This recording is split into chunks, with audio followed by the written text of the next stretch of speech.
পালন করলেন, কি বলবেন? কাশীপুর বিধানসভা কার্যালয় শুরু করে বিভিন্ন বিধানসভা কার্যালয়, আমাদের দলীয়ভাবে বিভিন্ন ব্লক কার্যালয়, বিভিন্ন অঞ্চল কার্যালয়, সারা পশ্চিমবাংলায় কালকে রাত্রি 12টাতে রাজ্য কার্যালয়ে প্রতিষ্ঠা দিবস পালিত হয়েছে, জেলা কার্যালয়েও হয়েছে। এত আজকে সকাল থেকে বিভিন্ন কার্যালয়ে উপস্থিত হয়ে 29তম তৃণমূল কংগ্রেসের প্রতিষ্ঠা দিবস আমরা সকলেই পালন করছি।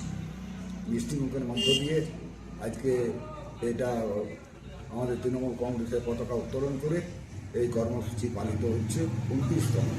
কারণ আমাদের তৃণমূল কংগ্রেস কীভাবে তৈরি হয়েছে, তৃণমূল কংগ্রেস কীভাবে এসছে, তৃণমূল কংগ্রেসের কী আন্দোলনের মধ্য দিয়ে মাননীয় দলনেত্রী যে আন্দোলনের মধ্য দিয়ে তৃণমূল কংগ্রেসকে এনেছেন, সেটা একবারে স্মরণীয়। এবং অন্য কেউ যদি থাকতেন এই জায়গা, এই দল গঠন করা মুশকিল হতো। সেখানে দলনেত্রী বিভিন্নভাবে বিভিন্ন জায়গায় আক্রান্ত হয়েছে। বিভিন্ন আন্দোলনের মধ্য দিয়ে কলকাতার রাজপথ 1993 সাল, তখন তিনি কংগ্রেসেই ছিলেন।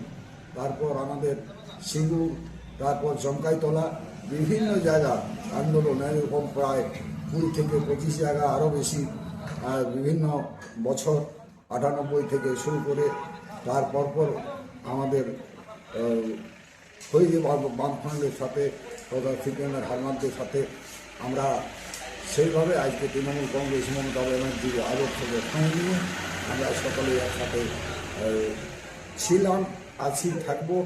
আগামী দিন আরও চতুর্থবারের মতো মাননীয় মুখ্যমন্ত্রীকে আমাদের মুখ্যমন্ত্রী মসনদে বসাতে হবে।